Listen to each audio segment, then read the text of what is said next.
문체부 장관님, 제가 좀 여쭤보겠습니다. 지금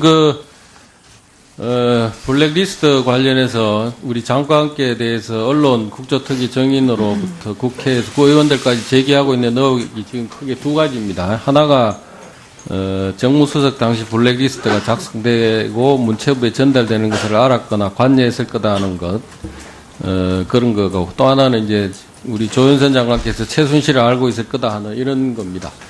우선 오늘 아침 TBS 라디오에서 이혜원 의원이 나와서 조 장관이 최순실을 여왕 모시듯 함께 와서 재벌가 사모님들한테 소개해 줬는데 모른다니 하는 이런 제보가 이어지고 있다. 네. 이런 발언을 한 게 있습니다. 네. 이 내용이 사실입니까? 장관께서 확실하게 좀 밝혀주세요. 예, 저는 이혜원 의원이 왜 그런 말씀을 하시는지 이해할 수가 없습니다.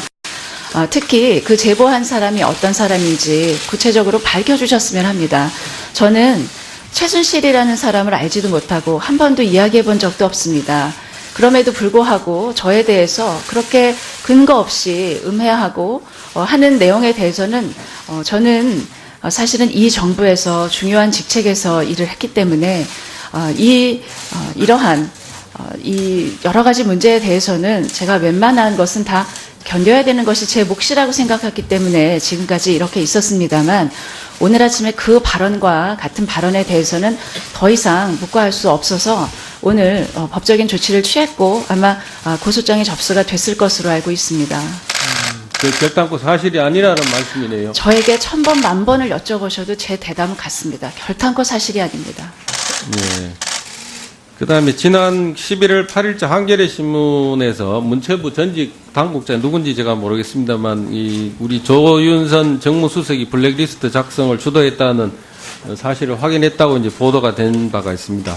이때 해명 자료를 통해서 정정 보도를 포함한 법적 대응을 검토하고 있다는 그런 얘기를 했는데, 지금 이제 실제로 진행되는 내용은 특검에서 이거 관련해서 이제 압수수색이 들어가고 하는 것처럼 실제 진행되는 것은 우리 조 장관 얘기하고 좀 반대로 가고 있는 것 같습니다. 언론 중재 대응한 것은 어떻게 결과가 나왔습니까? 예, 제가 해당 언론사에 대해서 언론 중재위원회에 반론 정정 보도 청구를 했습니다. 반론 청구를 받아들여 주셨습니다. 그래서 언론사에서 얘기한 것처럼 문체부 전직 당국자가 제가 작성을 했음을 확인했다. 작성했다고 파악했다라고 사실을 확인할 수 있을 만한 당직자는 없었다라고 하는 점을 기재해 주도록 했는데, 해당 언론사에서는 중재 판정의 이의를 제기해서 지금 소송에 제기 중입니다. 그 내용이 이제 이번에 특검 수사 결과까지 이제 나오면은 가부간에 어느 쪽이든지 규명이 다 될 걸로 지금 생각하고 있는 거네요. 그렇습니까? 예, 현재까지 문체부 전직 당국자 중에 가장 고위직은 유진용 전 장관입니다. 그런데 최근에 언론 보도에까지도 유 장관은 제가 작성을 주도했다라는 사실을 확인했다라는 진술보다는 오히려 그 부분에 있어서는 당사자를 가려야 한다라는 취지의 진술을 한 것으로 보아 해당 언론사의 그 부분의 직접 인용 부분은 사실이 무근인 것으로 저는 보고 있습니다. 아직까지 그렇게 이제 얘기하시기는 이르죠, 그죠? 특검 결과가 나와야 이제 저희들도 판단할 수 있으니까. 그걸 그죠? 포함해서 모든 사실관계는 특검에서 밝혀지리라고 기대하고 있습니다. 예. 또 하나 지금 12월 14일 날 국정조사 특위에서 정인으로 나왔던 이현주라는 분이 서울대병원 관계자들로부터 조윤선 장관이 대통령이 서울대병원에 검진차 방문했을 때 동행했다.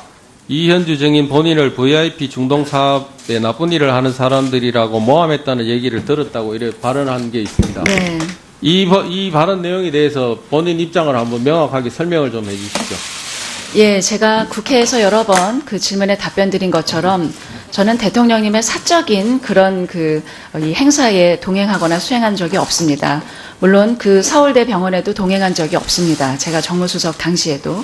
그럼에도 불구하고 동행한 사실이 없고, 또 저는 그런 개인 병원이 어디 해외에 진출하는 문제에 대해서 관심을 가질 이유도 없는 사람입니다. 그럼에도 불구하고 그렇게 근거를 밝히지 않고 관계자에게 들었다는 그런 인용을 하면서 저에 대해서 근거 없는 허위의 사실을 그렇게 발언한 것에 대해서는 저는 즉시 법적인 조치를 취했고 지금 진행 중에 있습니다. 지금 문체부가 여러 가지로 이제 어려운 입장이라고 생각합니다. 뭐 장관 사무실이나 뭐 이렇게 이제 압수수색도 당하고 하는 그런 이제 입장이고, 부서 전체가 사실상 뭐 어려운 입장에 처한 거 아닌가 싶습니다. 장관께서 다 소속 직원을 좀 다독거려가지고, 본래 업무에 차질이 생기지 않도록, 만전을 좀 기하셔야 될 거라고 생각합니다. 차질 없이 좀 업무 집행에는 만전을 기해 주시기 바랍니다. 예, 지금 이렇게 국민들께서 걱정하시는 일에 대해서 저희가 성실히 조사에 임하고 사실관계가 신속하게 밝혀지도록 협조해야 되는 것도 굉장히 중요한 임무입니다. 하지만 동시에 문화체육관광부가 해야 하는 일에 있어서는 공백이 없이 처리해야 되고 또 기관장인 저나 또 차관들로서도 해야 하는 업무는 지속해야 된다고 생각을 하고 그런 점에서 막중한 책임감을 느끼면서 업무를 추진하고 내년도 업무 계획을 비롯해서 차질 없이 진행하도록 특히 평창올림픽에 관련해서도 준비에 차질이 없도록 최선을 다하겠습니다. 네, 열심히 해주시기 바랍니다.